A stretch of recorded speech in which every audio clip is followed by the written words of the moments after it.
As a beginner, I believed that having lots of colors was the way to represent the world around me and that using all of these colors would help me develop my color mastery. But this approach was actually dead wrong. In this video, I'm going to show you just how powerful a limited palette can be as I recreate this portrait by John Singer Sargent using only 4 pencils. Along the way, we'll dive into the incredible benefits of using a limited palette, how completing master copies can improve your technique and intuition, and how both of these strategies can transform your relationship with color regardless of where you are on your creative journey. It might sound counterintuitive, but fewer choices can actually make you a more creative human being and a better artist.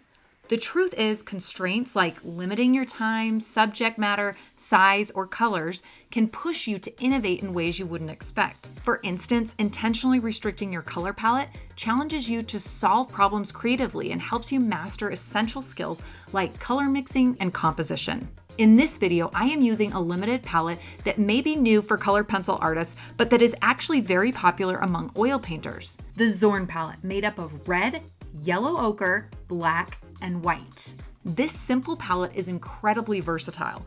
It allows you to mix a surprisingly broad range of harmonious colors, making it ideal for subtle portraiture. Rather than working from a photograph, I'm recreating part of a masterpiece by John Singer Sargent. Now, do I know for sure that Sargent used these 4 tubes of paint to paint this portrait? Not exactly, but from my experience with the Zorn palette and its capabilities, I can see the muted tones in the skin and background fit well within its range, and if I encounter a color I can't match perfectly, that's just an exciting opportunity to problem solve and work creatively within my limitations. This process, recreating a work by another artist, is called a master copy. The goal isn't to produce an exact replica, but to deeply study and internalize the techniques, design choices, and artistic intent behind the original. Master copies aren't about creating a flawless finished product. They're about what you learn during the process. When we view art in a museum, our short attention spans often limit us to 30 seconds or less per piece, and this is probably much shorter if we are looking at art on a screen. How much can we truly absorb in that time? A master copy slows everything down. It gives you the chance to closely analyze choices like how the artist shapes shadows, balances light, and controls edges. And because you're physically creating the work, you're learning the technique and storing it in your body as skills that will enhance your future original pieces. Have you tried a master copy yet?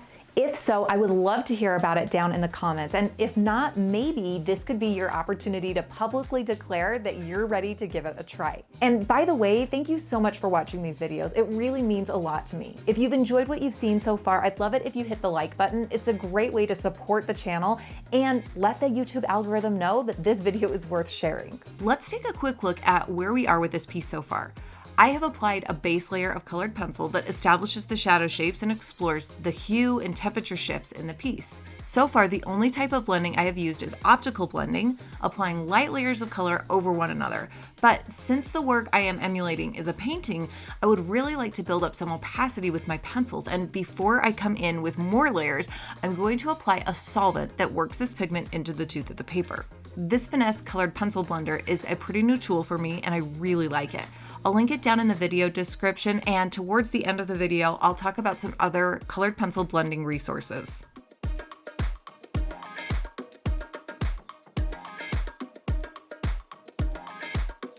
Once the solvent layer is completely dry, I come back in with more colored pencil. This second round of layering is where the earlier layout of values and initial color impressions transforms into a polished, cohesive painting. I'm not going to sugarcoat it, this step takes time, but I actually think that the slow, deliberate nature of colored pencil drawing works to your advantage, especially for a master study and for mastering color. If you are doing this master study in oil, you'd need to mix the perfect color match on your palette before applying it to the canvas. And what if that color was off? You might need to scrape off the paint you applied, remix it, or completely start over again. With colored pencils, it's all about layering. You add, assess, and adjust. If a color needs to be warmer, you layer in a bit of red or yellow. Cooler, add some black or white. As you refine each layer, you're essentially creating custom color recipes built up gradually. This process is invaluable for building color intuition.